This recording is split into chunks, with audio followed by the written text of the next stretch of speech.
Hey, does anybody remember DC's 52? A 52-week story arc. It is long.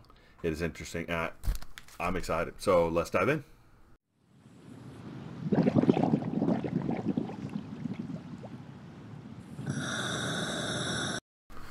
Welcome back to Longbox Diving, where we explore comics and story arcs pulled from the Longbox. Now, well, we're going to start a new story arc, one that I don't think I've actually read all the way through in order. I think I've read a lot of the individual ones in different pieces, but I don't think I've ever read the whole thing from front to back, start to finish, and so I think that'll be interesting, at least for me. Now, this came out in 2006 and was written by Geoff Johns, Grant Morrison, Greg Rucka, and Mark Waid. The art was done, at least in issues 1 and 2, by Joe Bennett, and the story arc actually ran for 52 weeks straight. And it's actually kind of done in a 24 style. So it was pretty good. It was pretty interesting. So now this is a great cover, and it definitely hits the points of the story. You got Batman's cowl over Wonder Woman's sword, through Superman's cape with the lasso there, and it looks like everybody's in memorial. It just very cool looking thing. So we start out the arc with the world looks like it's exploded outwards into a fractal of glass, spinning out into the universe with everybody, all these superheroes' faces all through it.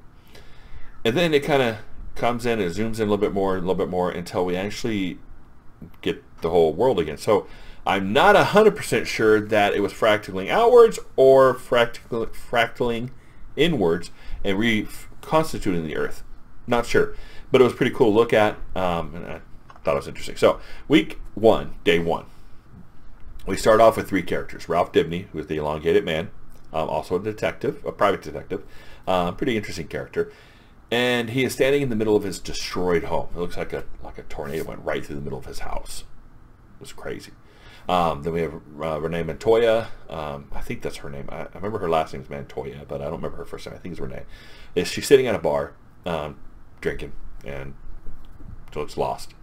Then we have Steele, who is now at a search and rescue site. Apparently it's a school where the building has been destroyed, and he is there to help dig things out. Now, in these panels, and over the next several panels, we get to see what's going on, what's kind of happening, why is all this, what is happening with everybody and going on right now. We hear about the villains of the world that actually united after being beaten by all the different superheroes over the course of all these times. They actually united and decided to take out all the superheroes together. And the fight that resulted, I mean, they caught a couple of superheroes unaware and killed them, and then the fight that resulted almost split the world in half. Like, just almost destroyed the world. And there's heroes still missing, and we know for sure that Superboy is confirmed dead. And so there's supposed to be a memorial at the end of this for all the fallen heroes. So in week 1, day 5, Booster Gold shows up. Everybody's favorite superhero, right? Booster Gold shows up, and he is playing the hero. And yes, I said playing because that's exactly what he's doing. It's all about money with him. It's all about playing on future knowledge that he has to be a hero, and he wants to have sponsorships and make money. He even stops after beating a villain to do a Coca-Cola ad. And then Skeet said, hey, you're smiling too much, man. People died. And so he's like, oh. And he starts crying, brings on the waterworks, and he has to play the sympathetic. He's like, oh man, that's poetry. That's beautiful. But Booster. Ralph is sitting in a hotel, and he is mourning his wife. Now it says a newspaper with her face, an obituary. We see he grabs a gun, sticks it in his mouth, and he's about to pull the trigger when he hears the recording. It says, someone has vandalized your wife's tombstone. So we see Steele now flying, and he sees his niece. His niece is also dressed in a power armor, and then they go through this conversation about earning the right to be the hero, and that she should be at school. She hasn't earned the right to be a hero, and she's like, I'm going to do whatever I want to do, whether you like it or not. Typical teenager. And he shorts out her suit. And she's like, why would you do that? And he's like, build your own, and then maybe you will earn it. Now, I like this because I think I've had the same discussion. Well, not necessarily about the battle armor stuff, but about earning the right to do things. You all know what I'm talking about. Now we flip over to Black Adam in Kahndaq, and he has decided he's going to be the ambassador of justice for the world. And he actually takes over Themyscira's ambassador building. I don't know if it's either New York or D.C., but you can see them swapping the signs. And he says it's going to be his mission to teach the world how to deal with true evil. Now, yikes. You actually see a man there who had a suicide vest on, and he flies down, grabs a guy, flies him up in the air. The vest flies off, and then an arm drops, poof, flaps on the ground, and he's holding the guy. And he goes, "You have 3 more chances to tell me who sent you." Woo. And I say, there is no pity with Black Adam. Justice is swift and yeah. All right, so week 1, day 6, we see Dr. Sivana, Shazam's guy, right? He was being dragged away by 2 people. I think one is Killer Croc and one's a white gorilla that's from a Flash villain, I think. But he's being dragged away. So now we go to where the memorial service is supposed to be happening. We see all these heroes coming. We see Geo-Force, Azrael, Green Arrow, Black Canary, The Ray, Jake Garrett, Black Lightning, Power Girl, Dr. Light. Hero after hero after hero showing up. Now Booster is there, and he's expecting Superman, Batman, and Wonder Woman to actually show up. And Skeets is like, it's going to happen in so many seconds. Position yourself along the podium where they're going to show up. And he's like, ta-da! And then they don't show up. And he's like, Skeets, where are they? Where are they? Skeets, where are they? And Skeets he's trying to reprocess all this data, and he fries out. And he shorts out, and Booster just kind of gets really upset. And everybody's like holding him back. He's like, this is not right. This is not the way it's supposed to be. But we actually see Clark Kent come up to him and say, hey, they're not going to make it.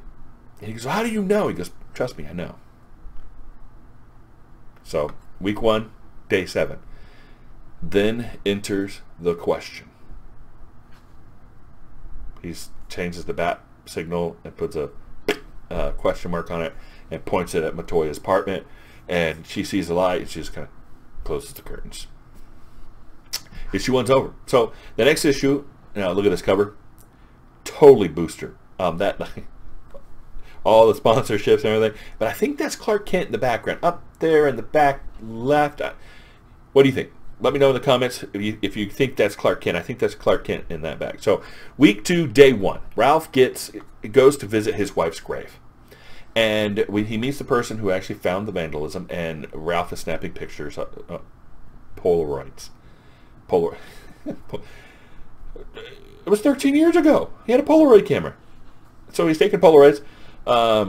And they're talking about, he's going to guard the grave, make sure nobody else vandalizes it. And it's not just vandalism. He thinks it's specifically a message to Ralph, obviously to Ralph. So Booster then takes Skeets to Dr. Magnus, who was the creator of the Metal Men.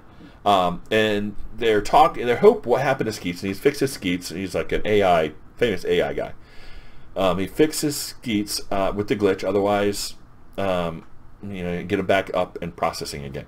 Now they talk about it. They believe what happened to Skeets had to be a glitch. Otherwise, somebody's messing with the fabric of time, which would be really bad. Now, they go off. Booster and Skeets go off to do their thing.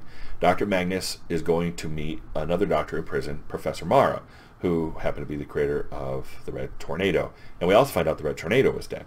So Professor Morrow is keeping track and say, hey, you need to guard yourself and be careful because somebody is kidnapping scientists. Dr. Sivana, Ira Quimby, or IQ, Dr. Death, Dr. Time, Dr. Cyclops. All these dudes are missing. And they even talk about Lex Luthor a little bit.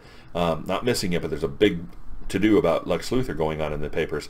Something's going on with scientists. Somebody's taking scientists, and we don't know why. So week 2, day 3. The question actually sneaks into Montoya's apartment. And, she's a little indisposed at the time. And she shoots at him. He ends up leaving a note and disappears. Week 2, day 4.